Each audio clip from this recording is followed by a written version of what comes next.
ஒரு ஃபித்னா மற்ற ஃபித்னாவை சிம்பிள் ஆக்கிவிடும். முன்னைய ஃபித்னாவை பின்னால் வரக்கூடிய ஃபித்னா சாதாரணமாக்கிவிடும் என்று சொல்கிறார். இன்னும் ஒரு ஹதீஸிலே சொன்னார்கள், ஃபித்னாக்கள் தமூஜு கமௌஜில் பஹர், கடல் அலை வீசுவது போல ஃபித்னாக்கள் அதிகமாக வர ஆரம்பிக்கும் என்று சொன்னார்கள். இப்போ ஃபித்னாக்கள் நிறைய வரும். ஒரு மூமின் இந்த ஃபித்னாக்களை பார்த்து தன்னுடைய நெற்றியை சுருக்குவார். இவ்வளவு நடக்கிறதே என்று ஆச்சரியமாக பார்ப்பார். அதனுடைய நத்தீஜா என்ன என்றால், யுஸ்பிஹு ரஜுலு முஃமினன் வ யும்சி காஃபிரா. ஒரு மனிதன் காலையில் முஃமினாக இருப்பான், சுப்ஹானல்லாஹ். மாலையாகும் போது அவன் காஃபிராக மாறிவிடுவான். அந்த அளவுக்கு ஃபித்னாக்கள் வெளிப்படும் என்று நபிகள் நாயகம் ஸல்லல்லாஹு அலைஹி வஸல்லம் அவர்கள் சொல்கிறார். இந்த ஃபித்னாவுடைய தன்மை என்னவென்றால், உள்ளத்தை அட்டாக் பண்ணுவது. உள்ளத்தை தான் ஃபித்னாக்கள் பாதிக்கும். துஉரதுல் ஃபிதனு அலல் குலூபி கல் ஹஸீரி ஊதன் ஊதா. ஒரு பாய் பின்னும் போது பாய்க்கு யூஸ் பண்ணுற பன் ஒவ்வொரு பன்னாக வைப்பார்கள்.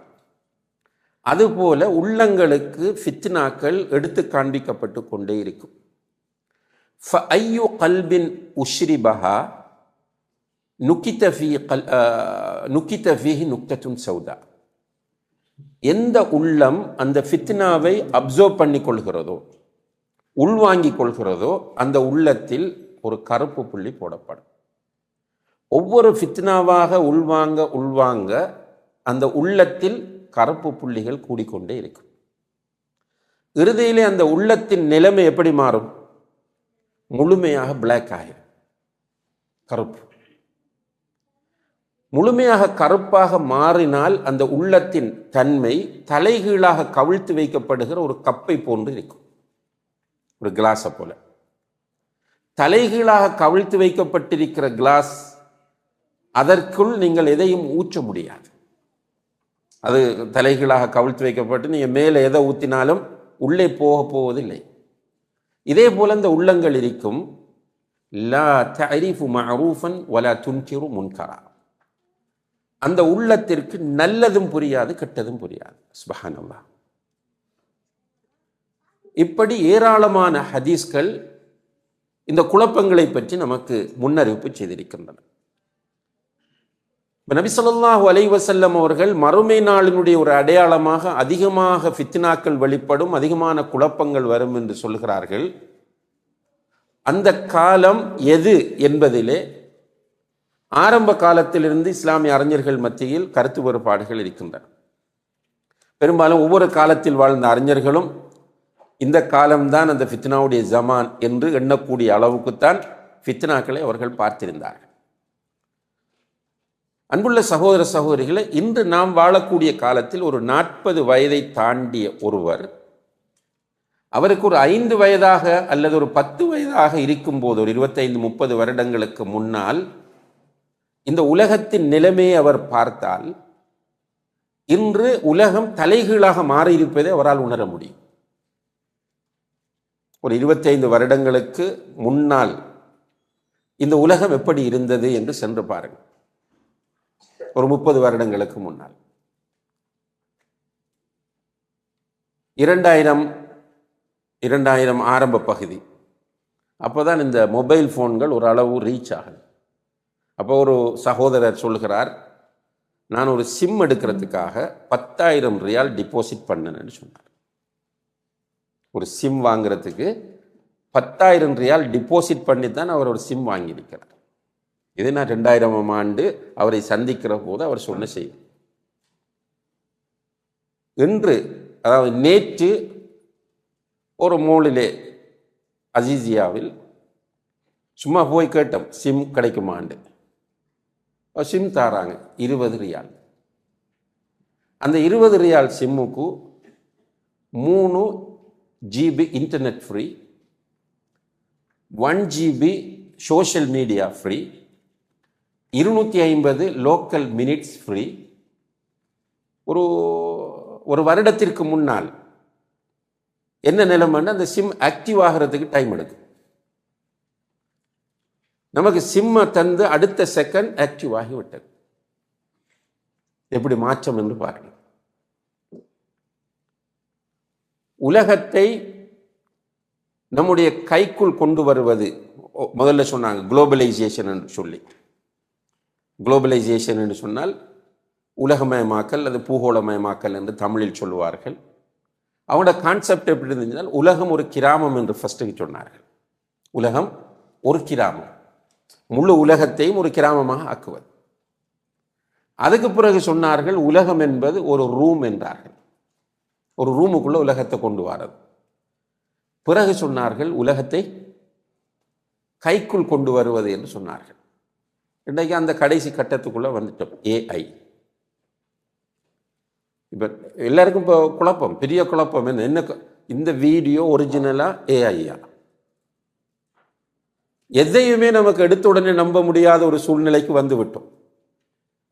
என்னுடைய ஒரு ஒரு என்னது கெஸிங், இன்னும் ஒரு வெரி ஷார்ட் பீரியட்டில் இன்ஷா அல்லாஹ் எல்லோரும் ஃபோனை கையில் எடுக்க பயப்படுவார்கள். அல்லது அவர்கள் வீட்டை ஃபோன் இருந்தால் அவர்கள் இரிட்டேட் ஆகி ஸ்ட்ரெஸ் ஆகி அந்த ஃபோன்களை உடைப்பார்கள் இன்ஷா அல்லாஹ். இப்போதே நாம் ஒரு சுதந்திர கைதியாகத்தான் வாழ்ந்து கொண்டிருக்கிறோம். ஃபோன் விஷயத்தில், டிவைஸுடைய விஷயத்தில் ஒரு சுதந்திர கைதி. என்ன சுதந்திர கைதி? நம்முடைய ஃபோன் ஐஃபோன் என்றால் லட்சக்கணக்கில் கொடுத்து வாங்கியிருக்கிறோம். ஆனால் அந்த ஃபோன் நம்மை காட்டி கொடுத்து கொண்டிருக்கிறது. நம்ம காசு கொடுத்து வாங்கின ஃபோன் நம்மை காட்டி கொடுத்து கொண்டிருக்கிறது. நம்மை அறியாமல் நம்முடைய தகவல்களை அந்த ஃபோனுக்கு நாம் கொடுத்து கொண்டிருக்கிறோம். இந்த ChatGPT அதான் ஃபேமஸாக எல்லாருக்கும் தெரிஞ்ச ஒரு ஏஐ டூல். அதில் நான் ஒரு லெட்டர் எழுத வேண்டும் ஒரு எம்பசிக்கு. சும்மா கேட்குறேன்.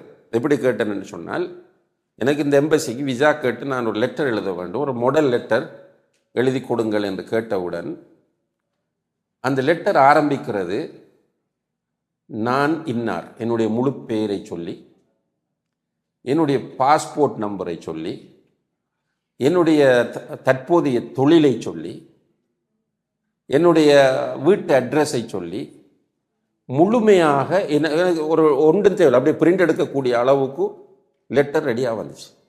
எனக்கு ஆச்சரியம் போய், இந்த தகவல் எப்படி போனது? எந்த அளவுக்கு என்றால், நான் ஒரு நாட்டில் ஒரு ஐடி வச்சிருக்கிறேன், அந்த ஐடி நம்பரை கூட சொல்லு அந்த கடிதத்தில். இப்போ இது நம்மை சுதந்திர கைதியாக இந்த ஃபோன் மாற்றி விட்டது. சுதந்திரமாக தெரிகிறோம், ஆனால் கைதிகள். இப்போ நமக்கு ஒன்றும் தெரியா. நான் சொல்றேன், இந்த 50 வயசுக்கு மேல் உள்ளவங்க வேறொரு யுகத்தில் நம்ம வாழ்ந்து கொண்டிருக்கிறோம். நமக்கு ஐஃபோன்ன்றது ஒரு பெருமைக்காக நம்ம ஐஃபோன் எடுக்கிறோமே தவிர ஐஃபோனுக்குள்ள என்ன இருக்குன்றது நமக்கு தெரியாது. ஆனால் நம்முடைய 5 வயது 10 வயது பையனுக்கு ஐஃபோனை ஃபுல்லாக தெரியும். அவன் விரும்பினா ஏதோ மேட்ச் பண்ணிடுறான், அவன்கிட்ட ஃபோனில் நம்ம பார்க்குற அவளையும் அவன் பார்ப்பான். இப்படியான ஃபித்னாவினுடைய உச்சகட்டத்திற்கு நம்ம கிட்டத்தட்ட வந்து விட்டது போன்ற ஒரு ஃபீலிங் இருக்கிறது. இப்போ ஃபித்னாக்கள் நம்முடைய உள்ளத்திற்கு எடுத்து காண்பிக்கப்படும். ஃபித்னாக்களை உள்ளம் உள்வாங்க உள்ளத்தில் கருப்பு டாட்ஸ், கருப்பு புள்ளிகள் போடப்படும். இறுதியிலே அந்த உள்ளம் கருப்பு உள்ளமாக மாறும். கருப்பு உள்ளமாக மாறிவிட்டால் தலைகீழாக கவிழ்த்து வைக்கப்பட்ட ஒரு கிண்ணத்தை போல அது ஆகிவிடும். அதற்கு நல்லதும் புரியாது, கெட்டதும் புரியாது. அன்புள்ள சகோதர சகோதரர்களே, இந்த லெவலுக்கு இப்போ வந்துட்டோமா இல்லையா?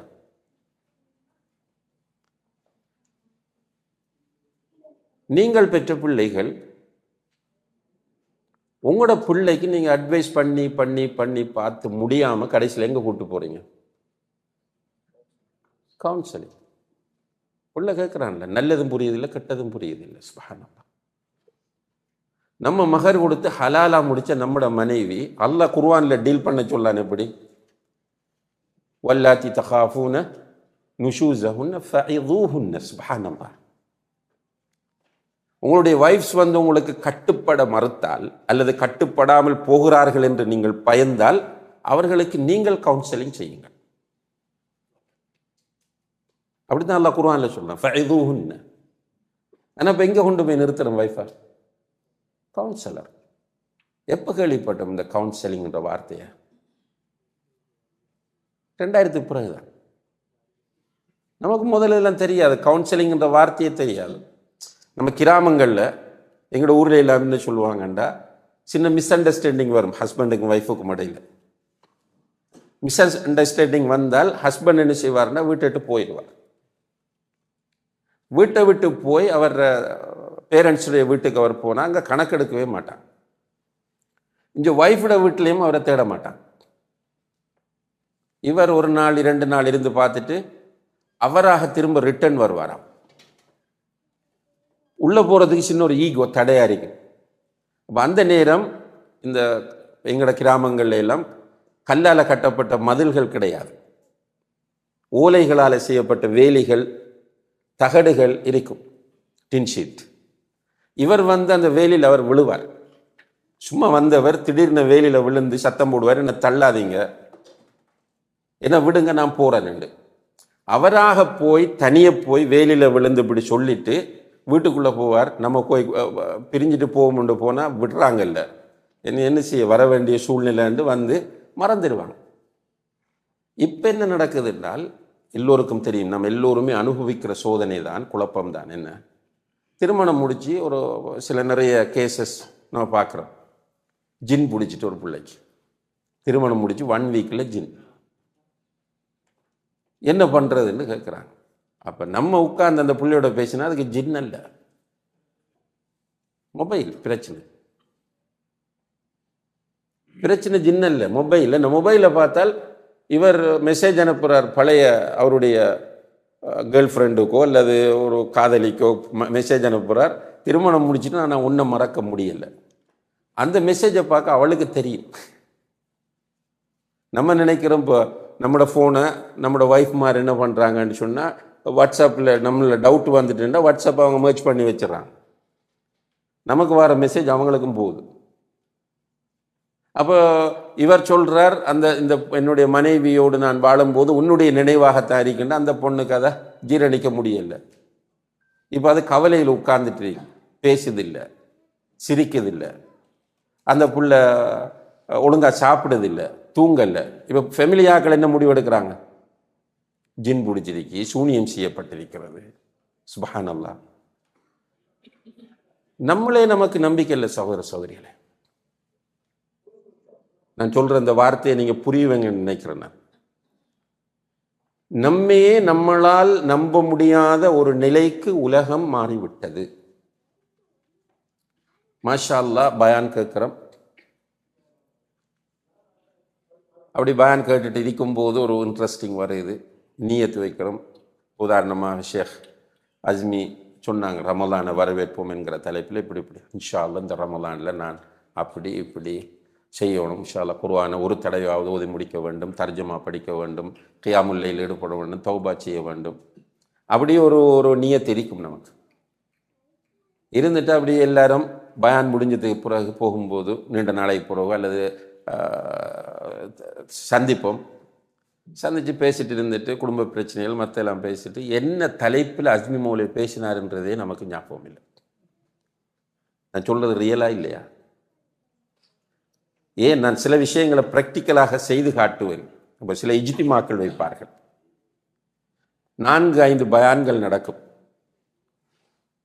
கடைசி பயானை நமக்கு வந்தால் நான் கேட்போம், ஃபர்ஸ்ட் பயான் பண்ணது யாருண்டு.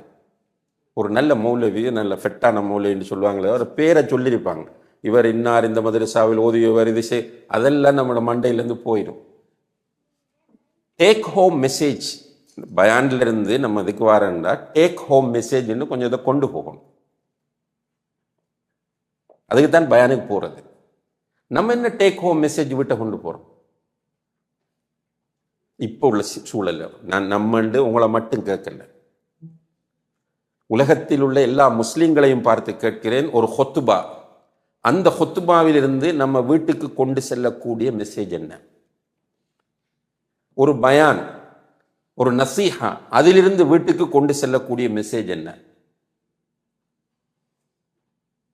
ஒரு இஜ்திமா, அந்த இஜ்திமாவிலிருந்து நம்ம வீட்டுக்கு கொண்டு செல்லக்கூடிய டேக் ஹோம் மெசேஜ் என்ன கொண்டு போகிறோம்? யாராவது போய் இந்த பயானில் இருக்கிறாங்க ஒரு சிலர், நான் கேட்குறது பரவலாக, இந்த பயானில் உள்ள நல்ல விஷயங்கள் எடுத்துகிட்டு போய் வைஃப் வரல, பிள்ளைகள் வரல, உட்கார்ந்து இன்றைக்கு இதை பேசினாங்க, இன்ஷா அல்லாஹ் இந்த ரமலானில் நம்ம இப்படி ப்ராக்டிஸ் பண்ணுவோமா, அப்படியெல்லாம் இருக்காது. ஊரில் சரி வெளிநாட்டுக்கு வந்தாலும் சரி, என்ன டேக் ஹோம் மெசேஜ் என்றால் 3 மௌலவிகள் பேசியிருப்பார்கள். இதில் யார் ஒருவர் ஒரு சின்ன தவறு விட்டாரோ அந்த தவறு மட்டும்தான் டேக் ஹோம் மெசேஜாக இன்று இருக்கிறது என்பதை யாருமே மறக்க மாட்டோம். அதைத்தான் காலம் முழுக்க போட்டு நம்ம பேசிட்டு இருப்போம். சுப்ஹானல்லாஹ், ஃபித்னாவுடைய தன்மையை பாருங்க. அன்புள்ள சகோதர சகோதரிகளே, ரசூல் ஸல்லல்லாஹு அலைஹி வஸல்லம் அவர்கள் சொன்னார்கள், இன்ன மின் வராஇக்கும் ஐயாம ஸப்ரின். உங்களுக்கு பிறகு, சஹாபாக்கள்கிட்ட சொல்றாங்க, உங்களுக்கு பிறகு பொறுமையோடு இருக்க வேண்டிய காலம் வரும். உங்களுக்கு பிறகு பொறுமையோடு இருக்க வேண்டிய காலம் வரும். அல் முத்தமஸ்ஸிகு ஃபீஹி, அந்த காலத்தில் மார்க்கப்பற்றுடன் வாழ்வது என்பது, அல்லது ஒருவர் மார்க்கப்பற்றுடன் வாழ்கிறார் என்றால் 50 ஷஹீதுகளுடைய நன்மை அவர் பெறுவார் என்று சொன்னார்கள். சஹாபாக்கள் கேட்டார்கள், யா ரசூலுல்லாஹ், 50 ஷஹீத் அவர்களுடைய காலத்தில் உள்ள ஷஹீதுடைய நன்மையா அல்லது எங்களுடைய காலத்தில் உள்ள ஷஹீதுடைய நன்மையான்னு கேட்டாங்க. என்ன, 2 ஷஹீதுக்கும் வித்தியாசம் இல்லை. ரசூலுல்லாஹி அலைஹி வஸல்லம் காலத்தில் வாழ்ந்த ஷஹீதுகளுடைய நன்மை அது தனி. அப்ப அவர்களுடைய காலத்தில் உள்ள ஷஹீதுடைய நன்மையா அல்லது எங்களுடைய காலத்தில் உள்ள ஷஹீதுகளுடைய நன்மையா என்று கேட்டதற்கு, உங்களுடைய காலத்தில் உள்ள 50 ஷஹீதுகளுடைய நன்மை அவருக்கு கிடைக்கும் என்றார். சஹாபாக்கள் 50 ஷஹீதுக்கு என்ன நன்மை கிடைக்குமோ அந்த நன்மை அந்த காலத்தில் மார்க்கப்பற்றுடன் இருக்கிறவருக்கு கிடைக்கும். இன்னும் ஒரு ரிவாயத்தில் வருது, யத்தி அலன்னாசி ஜமான் அல் முத்தமஸ்ஸிகு லிதீனிஹி கல் காபிதி அலல் ஜம்ர். ஒரு காலம் வரும், மார்க்கத்தை பின்பற்றி வாழ்வது என்பது கையில் நெருப்பு தணலை வைத்திருப்பது போன்று காணப்படும் என்றார்கள். அல்லாஹ் அக்பர். அன்புள்ள சகோதர சகோதரிகளே, இதை இப்போது நாம் உணர்கிறோமா இல்லையா? நல்ல பயான், மார்க்ஸ் போடுவோம், நிறைய மதிப்பெண் கொடுப்போம், சூப்பர் பயானா மாஷா அல்லாஹ். ஆனால் வீட்டில் ஒரு ஃபங்க்ஷன், எந்த அடிப்படையில் அந்த ஃபங்க்ஷன் அமையுது? ஒரு ஆலிம் சாகிட்ட போய், ஒரு மௌலையிட்ட போய், என்னுடைய இந்த ஃபங்க்ஷன் வீட்டில் நிக்காக நடக்க போகிறது, இந்த நிக்காக எப்படி மார்க்க அடிப்படையில் நான் அமைத்துக் கொள்வது? எத்தனை பேர் கேட்குறாங்க? நல்ல மார்க்க பற்றி தாவா சென்றரோடு தொடர்பு, மாஷா அல்லாஹ், மദ്രസാக்களுக்கு அன்பளிப்பு, சதகா, நிறைய மார்க்க விஷயங்களில் டிஸ்கஷன், ஃபேஸ்புக்கில் ஷேரிங் எல்லாம் பண்ணுறாங்க. ஆனால் அந்த திருமணம் நடக்கிற டயத்தில் மட்டும் ஒரு பிரேக் மார்க்கத்துக்கு. கேட்டால் ஒரு டைம் தானே மகளுக்கு திருமணம். எல்லா விதமான பிதாத்துகள், ஜாஹிலியத்துகள், ஆடம்பரம், வீண்விரயம் அவ்வளவையும் பண்ணி முடிச்சுட்டு தான் அதுக்கப்புறம் திரும்ப ஒரு உம்ராக்கு போய் தௌபா செஞ்சுட்டு அடுத்தது ஸ்டார்ட். நமக்கென்று வரும்போது மட்டும், இந்த காலத்தில் உள்ள நிலைமையை பாருங்க, நமக்கென்று வரும்போது மட்டும் யோசிக்கிறோம், மற்றவனுடைய விஷயத்தில் அவசரமாக முடிவெடுக்கிறோம். அதான் ஒரு அழகான ஒரு வார்த்தை பார்க்க கிடைத்தது. நான் அடிக்கடி சொல்கிற ஒரு வார்த்தை என்னென்றால், அந்த அவங்க சொன்னதை திரும்ப, இன்றைய காலத்தில் மனிதனுடைய நிலைமை என்னவென்றால், அடுத்தவர்களுடைய விஷயத்தில் அவன் ஒரு ஜட்ஜாகவும் தன்னுடைய விஷயத்தில் அவன் ஒரு லாயராகவும் செயற்படுகிறான். இருக்கா இல்லையா? மற்றவனுக்கு ஃபத்வா கொடுக்கறதுல அவன் வழிகேடு, இவன் அப்படி, இவன்கிட்ட பெருமெறிக்கு, அவன்கிட்ட மோஸ்துதிரிக்கு, அவன்கிட்ட மார்க்கம் இல்லை, அவன்கிட்ட ஜாஹிலியத்திற்கு பட்டியல் போட்டுக்கொண்டு அவன் வட்டியில் ஈடுபடுறான், சூதாட்டத்தில் ஈடுபடுறான், ஹலாலா சம்பாதிக்கிறல்ல, மனைவி பிள்ளைகளுக்கு சரியான ஹக்க கொடுக்கறல்ல, சுபா பட்டியல் இட்டுட்டு போவான். ஆனால் அவனுக்கு என்று ஒன்று வந்தால் நின்று வாதாடுவான். கடைசி வரை அந்த தீர்ப்பு தனக்கு செட் ஆகாது என்பதிலேயே தெளிவாக இருப்பான். எல்லோரும் இப்போ என்ன முடிவு? சகோதர சகோதரிகளே, நல்லா யோசிங்க. இப்போ இந்த ஜித்தாவில் தாவா சென்டர்கள் வர ஆரம்பிச்சு எத்தனை ஒரு 40 வருஷம் இருக்குமா?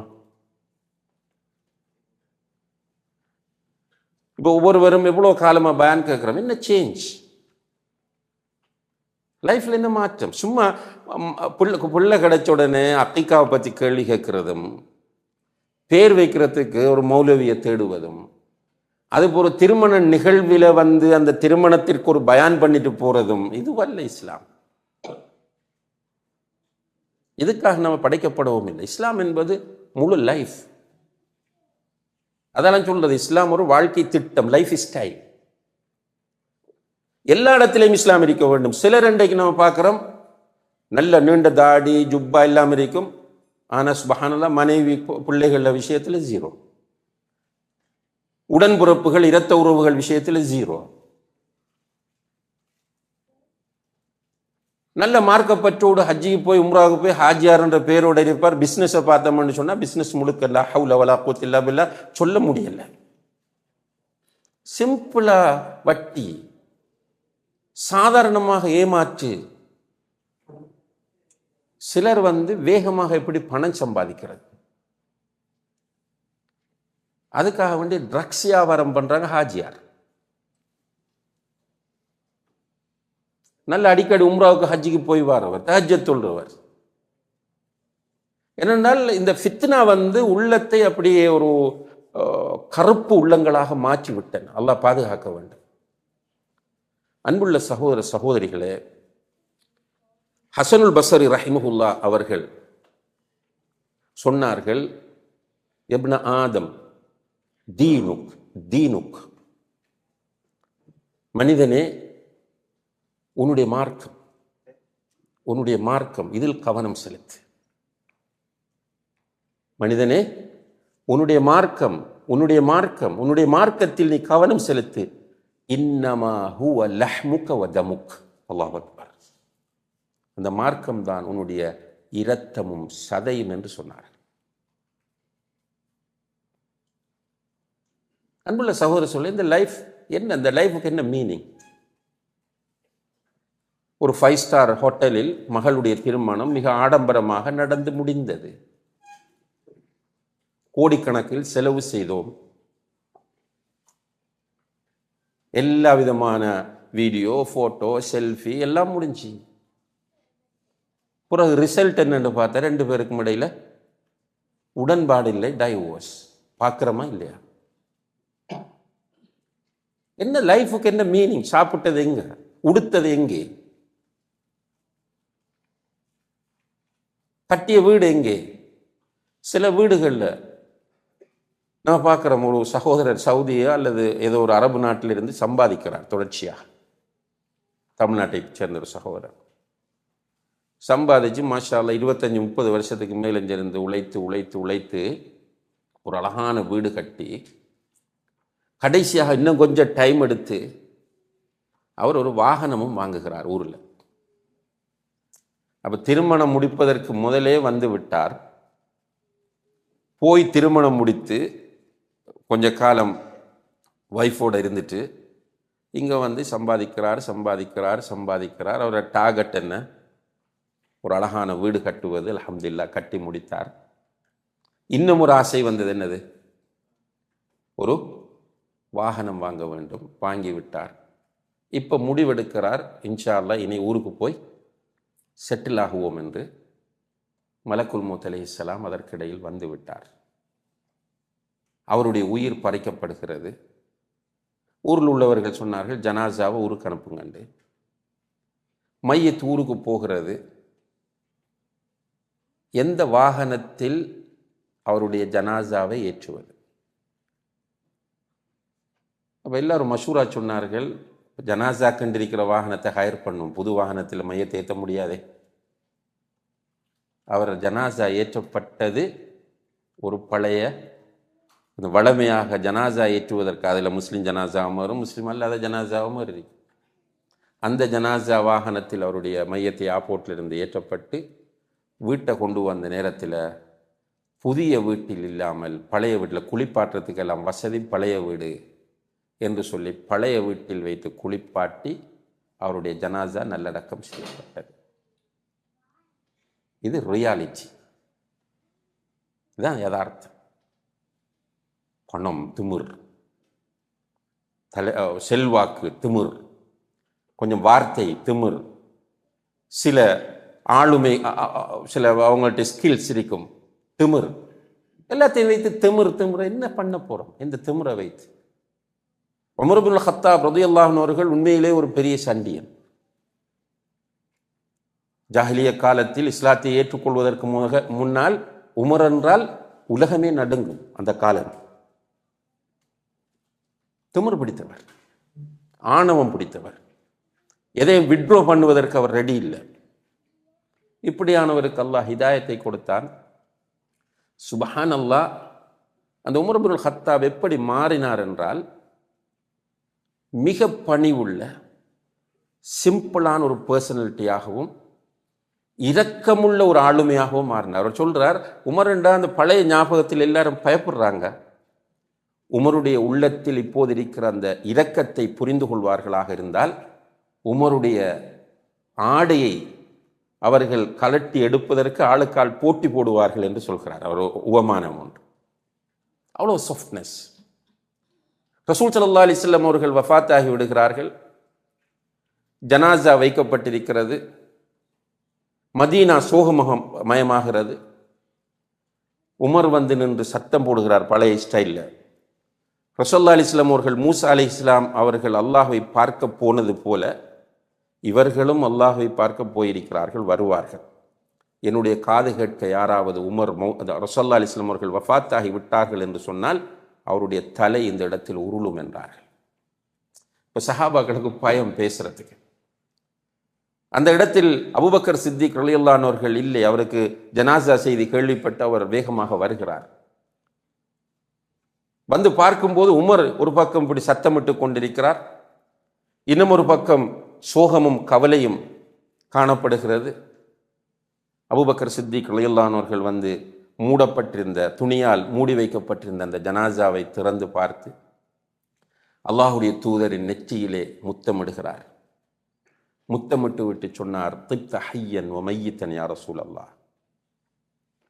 அல்லாஹுடைய தூதரே, நீங்கள் உயிரோடு இருக்கும் போதும் உங்களுடைய உடம்பிலிருந்து நறுமணம் வீசியது, நீங்கள் மௌத்தான பிறகும் உங்களுடைய உடம்பிலிருந்து நறுமணம் வீசுகிறது என்று சொல்லிவிட்டு சொன்னார், மன் கான யஅபுது முஹம்மதன் ஃபஇன்ன முஹம்மதன் கத் மாத்.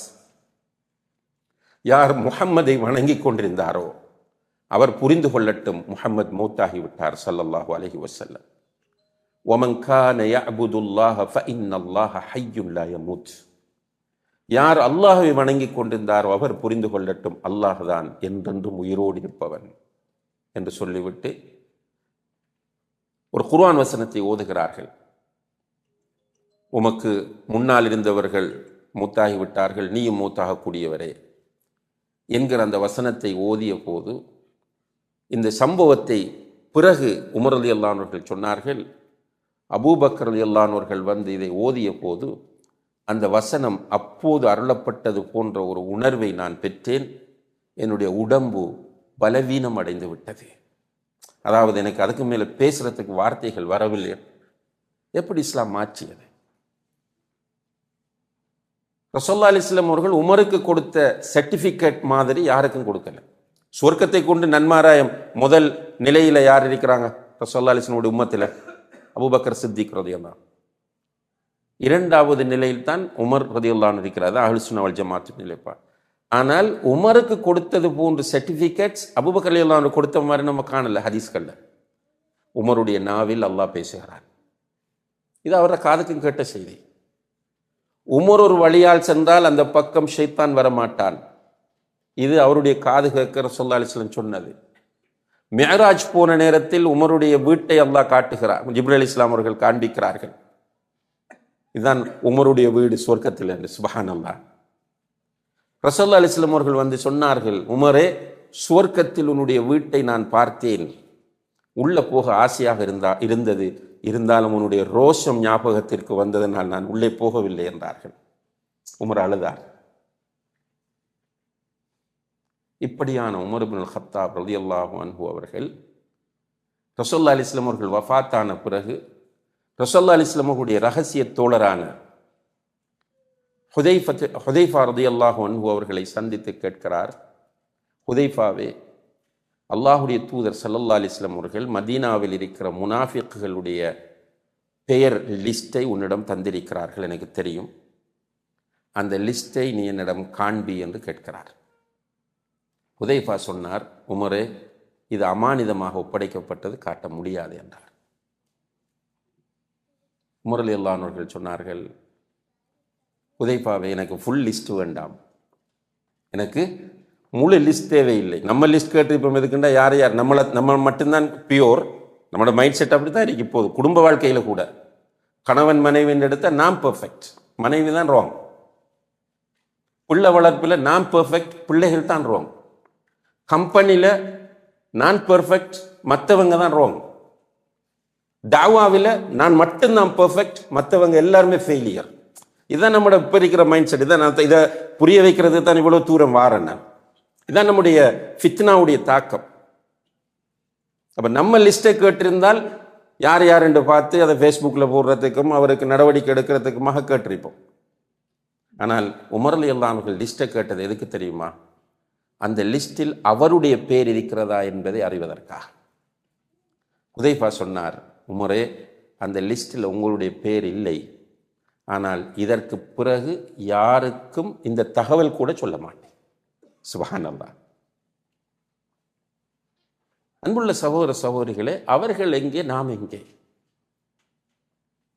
பயான கேட்கும் போது நமக்கு வரக்கூடிய இன்ஸ்பிரேஷன், அந்த பயான் முடிந்தவுடன் நம்ம வெளியில நின்று நண்பர்களோடு உறவினர்களோடு பேசுவதோடு சுப்ஹானல்லாஹ் ஹலாஸ். பயான் பண்ணி கொண்டிருக்கும் போது நம்ம நினைக்கிறோம், தஹஜ்ஜத்தை பற்றி ஷேக் சொன்னார், இன்ஷா அல்லாஹ் இன்றையிலிருந்து தஹஜ்ஜத் தொழணும். ஹலால் ஹராமை பற்றி பேசினார்கள், இன்ஷா அல்லாஹ் நான் ஹராமிலிருந்து விடுபடணும் அப்படி நினைக்கிறோம். ஆனால் சென்டரை விட்டு வெளியே போகும்போது, மஸ்ஜிதை விட்டு வெளியே போகும்போது பயான் 100% மறந்து எப்படி நேற்று நாம் வீட்டில் உறங்கினோமோ அதே முறையில் தான் இன்றைக்கு வீட்டில் உறங்குகிறோம். சரியா தப்பா நான் சொல்றது? ஃபித்னாக்குள்ள அகப்பட்டு கொண்டிருக்கிறோம், அல்லாஹ் பாதுகாப்பு. ஆனால் இன்னும் ஒரு பக்கம், அன்புள்ள சகோதர சகோதரிகளே, மௌத்தும் நம்மை துரத்தி கொண்டிருக்கிறார். ரசூலுல்லாஹி அலைஹி வஸல்லம் அவர்கள் முன்னறிவிப்பு செய்த விஷயங்கள்ல ஒன்று மௌத்துல் ஃபுஜ்ஆ அல்லது மௌத்துல் ஃபஜ்ஆ என்று சொல்லக்கூடிய திடீர் மரணங்கள் அதிகரிப்பது. திடீர் மௌத். ஒருவர் 60க்கு பிறகு மௌத்தாகிறார், அதை திடீர் மௌத்து என்று பெரிய அளவுக்கு சொல்ல முடியாது என்ற ரசூலுல்லாஹி அலைஹி சொல்லிட்டார். ஒரு அடியானுடைய, என்னுடைய உம்மத்தில் உள்ள ஒருவனுடைய ஏஜ் 60க்கும் 70க்கும் இடைப்பட்டது. அப்போ அது முன்னறிவிப்பு செய்யப்பட்ட ஒரு ஏஜ். ஆனால் இன்று நம்ம பார்க்கிற மரணங்கள் அது அனர்த்தமாக இருக்கலாம், டிசாஸ்டரில் மௌத்தாகிறது. சும்மா வீட்டில் உட்கார்ந்துட்டு இருக்கிறாங்க, திடீர்னு பாம்பு விழுகுதா இல்லையா? ரோட்டில் போகிறான், திடீர்னு ஆக்சிடென்ட்ஸ், திடீர் மௌத்துகளை நிறைய பார்க்குறோம். இப்போ கட்டாரில் ஒரு ஸ்ரீலங்கன் சொசைட்டியில் ஒரு குரூப்பில் என்ன ஆட் பண்ணியிருக்கிறாங்க, ஜனாசா செய்து கிட்டத்தட்ட ஸ்ரீலங்கா சகோதரர்கள் சின்ன சின்ன ஏஜில் 35, 30 வயது, 27 வயதில் மௌத்துன்னு அவ்வப்போது மெசேஜ் வந்து கொண்டே இருக்கிறது. அந்த குரூப்பில் இருக்கிறதால நமக்கு தெரியுது. திடீர் மரணம். வேலைக்கு போனவர் திடீரென மௌத்தாகிறார். அப்போ திடீர் மரணங்கள் நடக்கின்றன. நம்முடைய கையாலேயே ஜனாசாக்களை தூக்குகிறோம், ஜனாசாவை ரிலீஸ் பண்ணுகிறோம், ஜனாசாவை ஊருக்கு அனுப்புகிறோம், குளிப்பாட்டுகிறோம், கபனிடுகிறோம், கபருக்குள்ளே தூக்கி வைக்கிறோம். ஆனால் நம்முடைய உள்ளத்தில் எந்த மாற்றமும் இல்லை. நான் அப்படியே தான் இருக்கிறேன், எந்த சேஞ்சும் இல்லை. என்னுடைய பிஸ்னஸ் ஸ்டைல் எடுத்து பாருங்க, இடையில சின்ன சின்ன விஷயம் நடக்குது. அப்பப்போ ஜமாத்தோடு தொழுது கொள்வோம், ஜும்மாவுக்கு போவோம், ஒரு மூட் வந்தால் உம்ராவுக்கு போவோம், அதெல்லாம் அப்பப்போ நடக்குது தான். சதக்கா ஒரு மூட் வந்தால் கொடுப்போம், ஜக்காத் ஒரு மூட் வந்தால் கொடுப்போம். ஆனால் ஒரு இஸ்லாம் விரும்பக்கூடிய வாழ்க்கை முறையை நம்மால் கடைபிடிக்க முடிகிறதா என்று கேட்டால் முடியல. இதுதான் ஃபித்னா. அல் முத்தமஸ்ஸிகு லிதீனிஹி கல் காபித் அல் ஜமர். ஜக்காத்து கொடுக்க கஷ்டமா இருக்கு. மனச்சாட்சியோடு ஒவ்வொருவருக்கும் மனச்சாட்சி இருக்கு. ஜக்காத்துக்கு ஒரு சிஸ்டமும் இருக்கு. அந்த சிஸ்டப்படி எத்தனை பேர் ஜக்காத்து கொடுக்குறோம்? ஒரு பொருளாதாரம் ஹலாலாகவும் வருது, ஹராமாகவும் வருது. இப்போ முஹ்தலத், ஹராமும் ஹலாமும் மிக்ஸ்ட் ஆயிட்டு, ஹலாலும் ஹராமும் மிக்ஸ்ட் ஆயிட்டு. இதுக்குரிய சட்டம் இருக்கு. எத்தனை பேர் அதை ஃபீல் பண்றோம்? கடன் கேட்கிறோம் நிறைய பேர். நான் உங்களோடு மட்டும் பேசவில்லை, முன்னால் உட்கார்ந்திருக்கிறவர்களோடு மட்டும் பேசவில்லை. நம்மளுடைய முழு இடங்களை நம்ம பார்த்து பேசுகிறோம். கடன் வாங்குறாங்க சகோதர சகோதரிகளை, கொடுக்கிற நியத்தே இல்லை. ப்ராமிஸ் பண்றாங்க, அதை பிரேக் பண்றது சிம்பிள். அது முனாஃபிக்கினுடைய ஒரு தன்மை. ப்ராமிஸை பிரேக் பண்றது, வாக்குறுதியை மீறுவது, மாறு செய்வது ஒரு முனாஃபிக்கினுடைய தன்மை என்று ஹதீஸ் சொல்லுது. அதெல்லாம் சிம்பிள், சின்ன விஷயங்கள். ஆனால் நீங்கள் பார்க்கலாம் சில இடங்களில் இப்போ சில பிதஅத்துகளை நம்ம கண்டிப்போம். கண்டிச்சா ஒரு ஜின் பிடிச்ச மாதிரி எழும்பிட்டு நிற்பார் அவர். அல்லது யதஹப்பத்துஹு மின ஷைத்தான் என்று குர்ஆனில் சொல்கிற மாதிரி ஷைத்தான் பிடிச்சால் மாதிரி எழும்பிக்கு நிற்பார். பள்ளிக்குள்ளே ஆரவாரப்படுவார், நிற்பார். இவனை பள்ளி கெடுக்கக்கூடாது, இவன் ஹொத்துபா கொடுக்கக்கூடாது, பயான் கொடுக்கக்கூடாது. இன்னும் ஒரு பக்கம் போய் பார்த்தீங்கன்னு சொன்னால், ஏதாவது ஒரு சுன்னாவுடைய விஷயத்தில் ரெண்டு கருத்துக்கு இடம்பாடான ஒரு விஷயத்தில் ஒரு கருத்தை தொங்கி பிடித்து கொண்டு அடிப்பிடிப்பட்டு பள்ளிக்குள்ள வந்த ஒரு ஜென்டில்மேனாக அமைதியை தேடி பள்ளிக்குள்ள வந்தவர்கள் இதுக்கு பிறகு இந்த பள்ளிக்கு போகக்கூடாது என்கிற அளவுக்கு சண்டை செய்வாங்க. எதுக்கு? இரண்டு கருத்துக்கு ஃபிக்ஹிலே இடம்பாடான ஒரு விஷயத்தை பேசுறதுக்கு. ஆனால் அவரை வீட்டை போய் பார்த்தா தெரியும், வீட்டில் தீனுக்கும் அவருக்கும் சம்பந்தமே இல்லை. அவரோட பிசினஸை போய் பார்த்தா தெரியும், அவர் கொடுக்கல் வாங்கலில் ஜீரோ. எல்லாமே ஃபித்னாவுடைய வெளிப்பாடுகள். இந்த காலத்தில் இப்படியே சொல்லி கொண்டு போகலாம் நிறைய. இப்ப எனக்கும் உங்களுக்கும் என்ன தேவை? நான் மூத்தாகும் போது அல்லாஹ் பொருந்தி கொண்ட நிலையில் நான் மூத்தாக வேண்டும். சூரத்துல் ஃபஜ்ரை நீங்க ஓதுங்க திரும்ப கட்டாயமாக இன்ஷா அல்லாஹ். நீங்கள் கிளாஸுக்கு வந்திருக்கிறவங்களாவது ஒரு வாய்ப்பை ஏற்படுத்தி, நைட்டுக்குன்னு சொன்னால் சாத்தியப்படும் தெரியாது, ஒரு வாய்ப்பை ஏற்படுத்தி சூரத்துல் ஃபஜ்ர் ஒரு 3 தடவை தர்ஜமாவை படிங்க. நிறைய செய்திகள் உங்களுக்கு புரியும். அதில் இறுதி பகுதியில் அல்லாஹ் சொல்லுகிறான், மஹ்ஷரில் நடக்கக்கூடிய ஒரு காட்சியை சொல்லிவிட்டு, யா ஐயத்துஹன் நஃப்ஸுல் முத்மஇன்னா இர்ஜிஇ இலா ரப்பிகி ராதியத்தன் மர்தியா ஃபதுகுலி ஃபி இபாதி வதுகுலி ஜன்னதி. உண்மையாக எந்த விஷன், என்னுடைய டார்கெட், இதை தவிர வேறொன்றும் இருக்கக்கூடாது. இது நான் என்னிடம் என்கிட்ட உண்மையாக இப்படி ஒரு விஷன் இருக்கிறதா? இந்த உலகத்தில் வாழும் போது என்ற புள்ள ஓத வேண்டும், என்ற புள்ள படிக்க வேண்டும், என்ற புள்ள மார்க்கத்தோடு வர வேண்டும் என்றெல்லாம் நம்ம கவலைப்படுறோமே, என்னுடைய விஷன் நாளை மஹ்ஷரிலே வைத்து அல்லாஹ் என்னை பார்த்து அல்லது மலக்குகள் என்னை பார்த்து, யா ஐயத்துஹன் நஃப்ஸுல் முத்மஇன்னா, அமைதியான ஆத்மாவே, யா ஐயத்துஹன் நஃப்ஸுல் முத்மஇன்னா இர்ஜிஇ இலா ரப்பிகி ராதியத்தன் மர்தியா, பொருந்தி கொண்ட நிலையில், பொருந்தி கொள்ளப்பட்ட நிலையில் உன்னுடைய ரப்பிடம் நீ திரும்பும். உனக்கும் ஒரு பெரிய திருத்திருக்க வேண்டும். அதே நேரத்தில் அல்லாஹ் உன்னை பொருந்தி கொண்டிருக்க வேண்டும். ஃபதுகுலி ஃபி இபாதி வதுகுலி ஜன்னதி, என்னுடைய அடியார்களுக்குள்ள போய் சேர்ந்து கொள். இதுக்குள்ள முனாஃபிக்குகள் அப்படி மிங்கிளாகி இருப்பார்கள். மஷர்ல முனாஃபிக்குகள் நம்மளோட மிங்கிளாகி இருந்து மறைய ட்ரை பண்ணுவார்கள். ஒரு சத்தம் வரும், ஃபம்தாசுல் யௌம அய்யுஹல் முஜ்ரிமூன், பாவிகளே ஒரு சைடுக்கு போங்க, நீங்க மூமின்களுக்குள் மறைந்து கொள்ள வேண்டாம் என்கிற ஒரு அழைப்பு வரும். அல்லாஹ் சொல்லுகிறான், ஃபதுகுலி ஃபி இபாதி,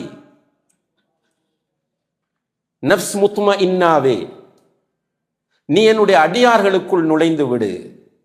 வதுகுலி ஜன்னதி, என்னுடைய ஜன்னத்திற்குள் நீ நுழைந்து விடு. இது என்னுடைய டார்கெட், என்னுடைய விஷயம், என்னுடைய லைஃபினுடைய நோக்கம் என்று யாரெல்லாம் இருக்கிறோமோ அல்ஹம்துலில்லாஹ். சும்மா என்டர்டைன்மெண்ட்டாக பயன் பண்ணுறது, பயன் கேட்கறது, கிளாஸ் நடத்துறது, அதுக்குரிய ஏற்பாடுகள் பண்ணுறது, ஆனால் எனக்கு அது ஒரு பெரிய மேட்டர் இல்லை. அதை பற்றி நான் திங்க் பண்ணுறதும் இல்லை. இருக்கு, இல்லாமல் இல்லை, நான் இல்லைன்னு சொல்லலை, நான் 100% இருக்கு. ஆனால் ஒழுங்குபடுத்தப்படவில்லை, போதாது. நம்மிடத்தில் ஒரு ஒரு பரீட்சையாக, ஒரு சோதனையாக துனியாவும் ஆகிராவும் வைக்கப்பட்ட எது மிகைக்குதுப்பா? துனியா தான் மிகைக்குது. ஒரு வீட்டில் சும்மா சாதாரண சிம்பிளான உதாரணம், ஒரு மணமகன் பார்க்குறோம், பிள்ளைக்கு மாப்பிள்ளை, மாஷா அல்லாஹ், நல்ல குடும்பம், நல்ல நல்ல குடும்பம், படித்த மாப்பிள்ளை, நல்ல ஜாப் இருக்கு, வந்துச்சு. இப்போ நீங்கள் கிட்டத்தட்ட விசாரிச்சதில் அல்ஹம்துலில்லாஹ் எல்லாமே அவர்கிட்ட கெட்ட பழக்கங்களும் இல்லை, ட்ரக்ஸ் யூஸ் பண்ணுறதோ அல்லது வேறு தப்பான எஃப்ஐஆர்ஸோ எதுவுமே இல்லை. இப்போ உங்களோட மனம் ஓகே, நல்ல மாப்பிள்ளை, ஸ்மார்ட்டாக இருக்கிறார், எல்லாம் ஓகே என்று வரும்போது உங்களுக்கு ஒரு மெசேஜ் வருது, அவர் தொழுவதில்லை. என்ன முடிவெடுப்பீங்க? அந்த மாப்பிள்ளை வேணும்னு முடிவெடுப்பீங்களா, வேணாம்னு முடிவெடுப்பீங்களா? ஒரு கம்ப்ளைண்ட் இல்லை அந்த சைட்டில், பேரண்ட்ஸ் நல்லம், ஃபேமிலி நல்லம், இவர்கிட்ட இந்த பேட் ஹேபிட்ஸும் இல்லை, நல்ல ஜாப், நல்லா படிச்சிருக்கிறார். இப்போ இந்த மாப்பிள்ளை எல்லாம் கடைசி கட்டத்துக்கு வந்துட்டு, இப்போ நம்ம டேட் ஃபிக்ஸ் பண்ண போகிறோம், என்கேஜ் பண்ணுறதுக்கு. இப்போ நமக்கு வர செய்தி என்ன?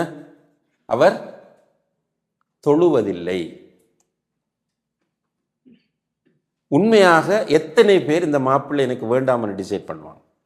என்ன சொல்லுவாங்க தெரியுமா? வீட்டில் புள்ள சில நேரம் பிடிவாதமாக இருக்கும், எனக்கு வேண்டாம்னு. சில நேரங்கள் பேரண்ட்ஸ் சொல்லுவாங்க, நீ மாற்றிக்கலாம், நீ புறகும் மாற்றிக்கொள்ளலாம். அப்படி வந்து பிள்ளைய மாற்றின வந்தால் நிறைய இருக்கான். பொம்பளை பிள்ளைகள நிலைமை என்னென்னா பெரும்பாலும் ஹஸ்பண்ட் தான், ரிஜாலு கவ்வாமூன அல நிசா, பெண்களை நிர்வகிக்கிறவங்க ஆண்கள். அப்போ இந்த மார்க்க விஷயத்தில் நமக்கு நான் சொல்ல வர பாயிண்ட் புரிஞ்சிருக்குன்னு நினைக்கிறேன். இன்ட்ரெஸ்ட் இல்லாமல் இல்லை. இல்லாட்டி நீங்கள் இவ்வளோ டைம் ஒதுக்கி இன்றைக்கு ஒரு ஃபெமிலியோட ஏதாவது ஒரு நல்ல வெதர், மாஷா அல்லாஹ், போய் பீச்லேயோ அல்லது ஒரு பார்க்லேயோ ஒரு ரெஸ்டாரண்ட்லேயோ உட்கார்ந்து இருக்கிற டைம், இந்த டைம் ஒதுக்கி வாரீங்கன்னு சொன்னால் ஈமான் இருக்கிறது. ஆனால் இந்த ஃபித்னாவுடைய ஜமானில் இந்த ஈமானுடைய நிலை தடுமாற்றமானதாக இருக்கிறது. அப்ப இந்த தடுமாற்றத்தை நம்ம போக்க வேண்டும். கத்தியில் நடப்பது போல என்று சொல்லுவாங்களே, அப்படி வாழ வேண்டிய ஒரு காலம். இந்த காலத்தில் அன்புள்ள சகோதர சகோதரிகள், இந்த ஆசை யாருக்கு வருகிறதோ, அதாவது யா அய்யத்துஹன் நஃப்ஸுல் முத்மஇன்னா இர்ஜிஇ இலா ரப்பிகி ராதியத்தன் மர்திய்ய ஃபத்ஹுலி ஃபீ இபாதி வத்ஹுலி ஜன்னதி என்கிற அந்த ஆசை யாருக்கு வருகிறதோ அவர்கள் சிம்பிளா அதை அடைய முடியாது. அப்படியானவர்களுக்கு நம்ம தரக்கூடிய ஆலோசனை என்னவென்றால், இஸ்லாம் தரக்கூடிய வழிகாட்டல் என்னவென்றால், முதலில் நமக்கு இல்ம் தேவை, மார்க்க அறிவு வேண்டும். மார்க்க அறிவில் முதலிடம் எதுக்கு தர வேண்டும் சொல்லுங்க? அல்லாஹ்வை அறிய வேண்டும். மார்க்க அறிவில் ஃபர்ஸ்டா அல்லாஹ்வை அறிய வேண்டும். நமக்கு தொலை சொல்லியிருக்கிறாங்க, தொழுறவன் யார் என்று தெரியாம தொழுது என்ன செய்ய சொல்றாங்க? நம்ம யாருக்கு தொழுகிறோமோ, யாருக்கு ருக்கு செய்கிறோமோ, யாருக்கு சுஜூது செய்கிறோமோ, அந்த ரப்பை நமக்கு தெரியாது. நீடிக்குமா இது? அதனால தான் நிறைய தொழுகையாளிகள் தொழுவார்கள் விடுவார்கள், தொழுவார்கள் விடுவார்கள், இமோஷனலாக முடிவெடுத்து தொழுவார்கள், பிறகு விடுவார்கள்.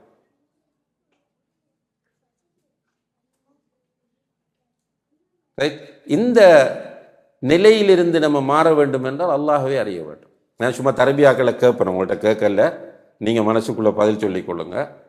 நான் நிறைய கேட்டிருக்கிறேன். எனக்கு அல்லாஹ்வை தெரியும் என்று சொல்றவங்க கையை தூக்குங்கன்னு கேட்பேன். அதோட சேர்த்து ஒரு கண்டிஷனும் சொல்லுவேன். இப்போ ஏஐ எனக்கு தெரியும்னு சொல்லுவாங்க, கையை தூக்குங்கண்டா எல்லாரும் தூக்குவோம். அப்போ அடுத்த கேள்வி வரும், என்ன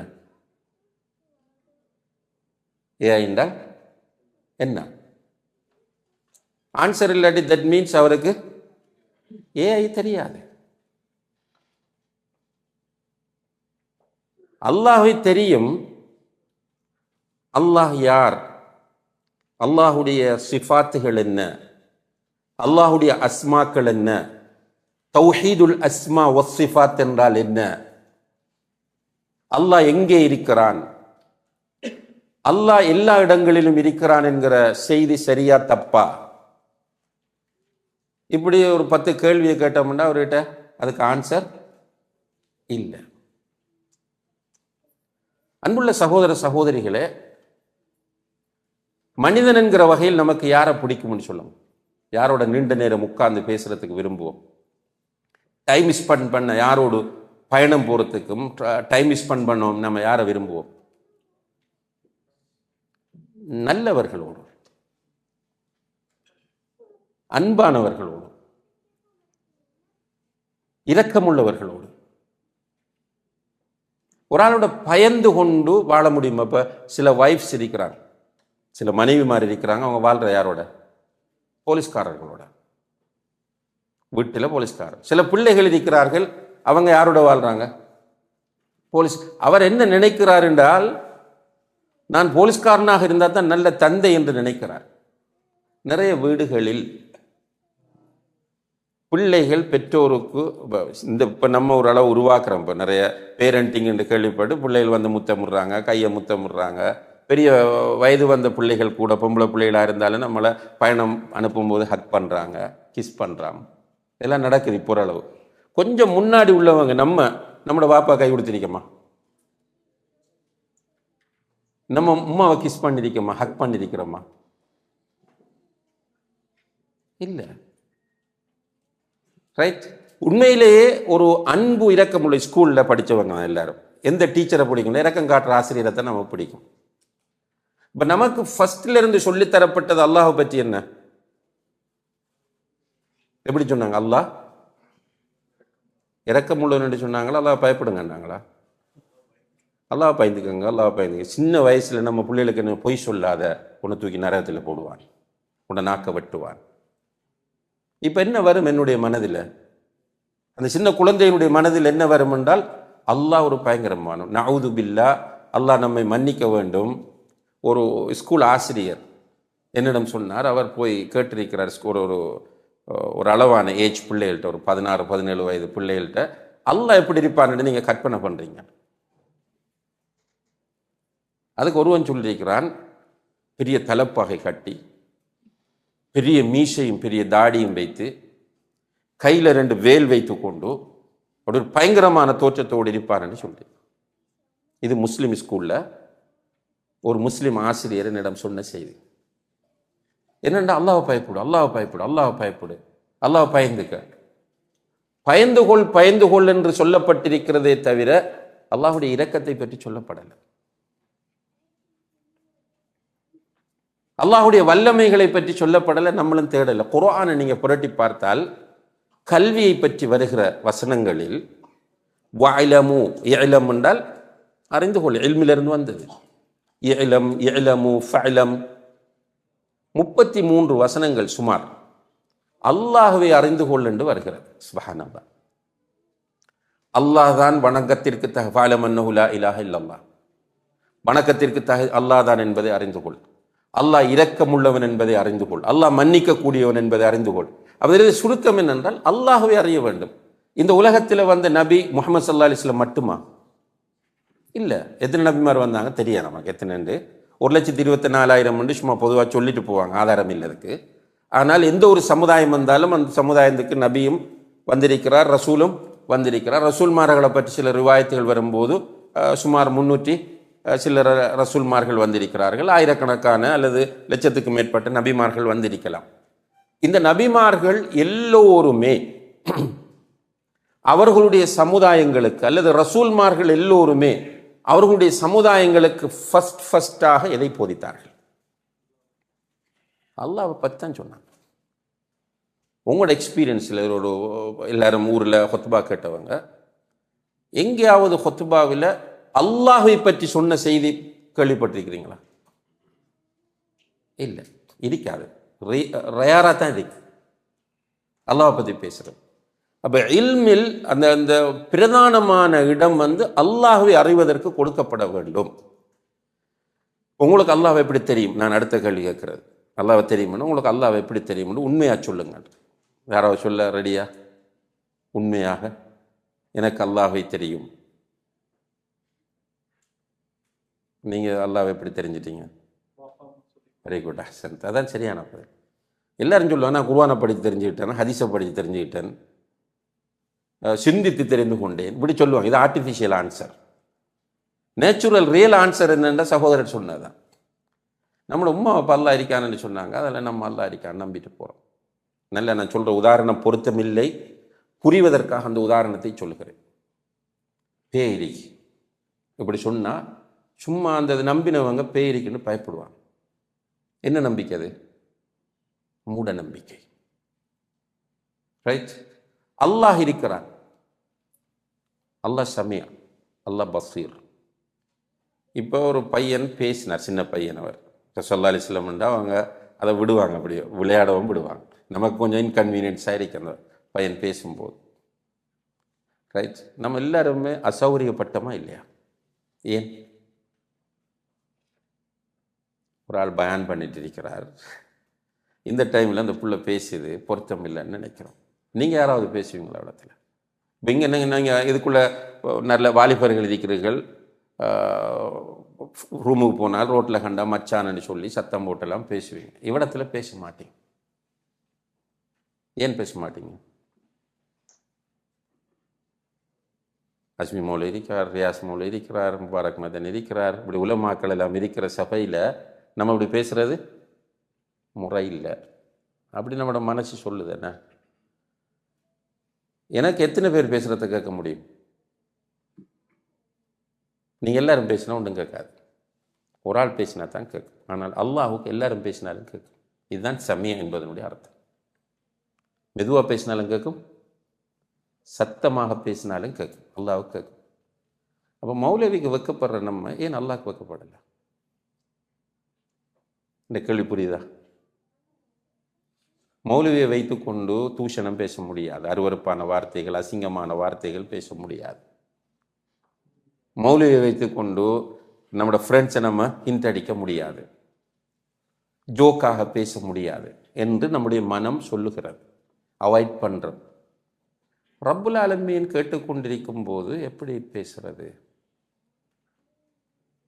அதே போல பசீர். ரைட்?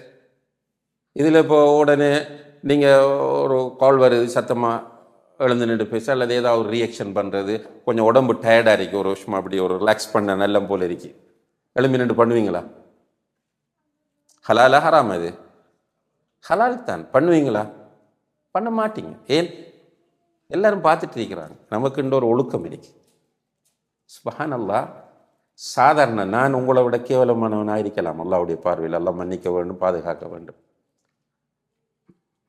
சில நேரங்களில் உங்களை விட கேவலமான ஒருவனாக இருக்க வாய்ப்புள்ள ஒருவனுக்கு முன்னால் அவன் பார்க்கிறான் என்பதற்காக வேண்டி என்னை கட்டுப்படுத்த என்னால் முடியும் என்றால், என்னை படைத்து எனக்கு ரிஸ்க் தந்து கொண்டிருக்கக்கூடிய ரப்புல் ஆலமீன் அவன் என்னை பார்த்து கொண்டிருக்கிறான் என்போது எப்படி சகோதர சகோதரிகளை நம்ம நினைச்ச மாதிரி செய்ய முடியும், நடக்க முடியும்? இது இந்த 1 ஹவருக்குள்ள பேசி மனசில் பதிஞ்சு முடிவெடுக்கிற விஷயம் அல்ல. நான் சொல்ல வர பாயிண்ட் என்னென்றால், அகீதாவை படிங்க, ஃபித்னாவிலேருந்து பாதுகாப்பு பெறலாம். சுப்ஹானல்லாஹ். இங்கே நமக்கு கிடைச்சிருக்கிற வாய்ப்பு பெரிய வாய்ப்பு. இப்போ யூரோப்புக்கு நம்ம போயிருக்கிறோம். மிச்சம் நான் ரொம்ப கவலைப்பட்டு அங்குள்ள சகோதர சகோதரிகளுக்கு அட்வைஸ் பண்ணேன், நீங்கள் வந்த உன்னை நோக்கம் பொருளாதாரம் கொஞ்சம் கிடைச்சிட்டுன்னா ஊருக்கு போங்கன்ட்டு. ஏனென்றால் ஒரு அதான் சத்தம் இல்லை. ரைட்? தமிழில் நம்முடைய தாய்மொழியில் ஒரு ஜும்மா கிடையாது, ஒரு பயான் நிகழ்ச்சி கிடையாது. ஒரு சில இடங்கள் விதிவிலக்காக இருக்கும். இப்போ பிரான்ஸில் சில ஏரியா நம்ம மக்கள், தமிழ்நாட்டு மக்கள், பாண்டிச்சேரி மக்கள் நிறைவாக அங்கே வாழ்கிறாங்க. அவங்க மசீதுகள் வச்சு எல்லாம் நடக்குது. ஆனால் பெரும்பாலான இடங்களுக்கு போனால், இட்டாலிக்கு போனால் ஒரு செட்டப் கிடையாது, ஜெர்மனிக்கு போனால் ஒரு செட்டப் கிடையாது, ஹோலாந்துக்கு போனால் இருக்கிறார்கள் முஸ்லீம்கள், ஒரு செட்டப் கிடையாது. அது நம்ம தமிழ் பேசுகிற முஸ்லீம்கள். இங்கே அல்ஹம்துலில்லாஹ் அல்ஹம்துலில்லாஹ் உங்களுக்கு தவா சென்டர். ஜித்தாவில் எத்தனை சென்டர்? 3 ஆஃபீஷியல் இருக்கிறது, நிறைய இருக்கு. 3 சென்டர் நமக்கு தமிழுக்கு தாயிகள் இருக்கிறாங்க. நம்ம ரெடி இல்லை. நம்ம ரெடி இல்லைன்னு நீங்கள் வாராக்கள், உங்களை நான் சொல்லலை. இவ்வளோ பேர் தான் இல்லை. இது ஒரு கலை நிகழ்ச்சியாக இருந்திருந்தால் சுப்ஹானல்லாஹ் இடம் பத்தாது. இந்த இடமெல்லாம் அதுக்கு கற்பனை பண்ண முடியாது. சும்மா வெறும் ஒரு அரட்டை அரங்கம் என்றால் கூட, ஒரு பட்டிமன்றம் என்றால் கூட நம்முடைய சமூகம் போட்டி போட்டு முன் வரிசையில் உட்கார்றதுக்கு 100 ரியால் 200 ரியால், சில தேவைப்பட்ட 500 ரியாலும் கொடுத்து டிக்கெட் எடுத்து போகிறதுக்கு ரெடி. ஆனால் எவ்வளோ விளம்பரம் பண்ணுவாங்க. இப்படி ஒவ்வொரு சொன்னார் 6 மாதத்துக்குள்ள எத்தனை 3 மாதமாக சொன்னீங்க, 10க்கு மேற்பட்ட பேங்க் நிகழ்ச்சி, பெரிய நிகழ்ச்சிகள், வெளியூர்லேருந்து வந்தவங்களை வச்சு செஞ்ச மாட்டேன். எத்தனை பேர் வார திரும்ப திரும்ப நீங்கள் நல்லா யோசிச்சு பாருங்க சகோதரர்களே. திரும்ப திரும்ப வருகிற எனக்கே அல்லாஹ்வை பற்றிய போதிய அறிவு இல்லை என்றால், மார்க்கத்தை பற்றியே அக்கறை இல்லாமல் இருக்கிறவர்களுடைய நிலை என்ன? அல்லாஹ் பாதுகாக்க. நமக்கு பெரிய டியூட்டி இருக்கு, இந்த மக்களை கொண்டு போய் சேர்க்க வேண்டியிருக்கு. அல்லாஹ்வை சரியாக புரிந்து கொண்டார்களாக இருந்தால் நிச்சயமாக அவர்கள் அல்லாஹ்வுக்காக எதுவும் செய்வார்கள். பாருங்க, ஃபிரௌனுடைய வீட்டுக்குள்ள இருந்த அந்த அம்மா யாரு? ஆசியா ரலியல்லாஹு அன்ஹா. என்ன லைஃப் அது? Luxury life. அந்த வீட்டில் என்ன இருந்திருக்காது? எல்லாமே இருந்தது. கணவன் ஒரு பெரிய மாமன்னன், எல்லா ஆடம்பரமும் இருக்கிறது. ஆனால் உள்ளத்தில் என்ன வந்துச்சு அவங்களுக்கு? ஈமான் வந்துச்சு. அவர்கள் அந்த வீட்டின் ஒரு மூலையில் போய் உட்கார்ந்து அல்லாஹ்விடத்தில் என்ன கேட்டார்கள்?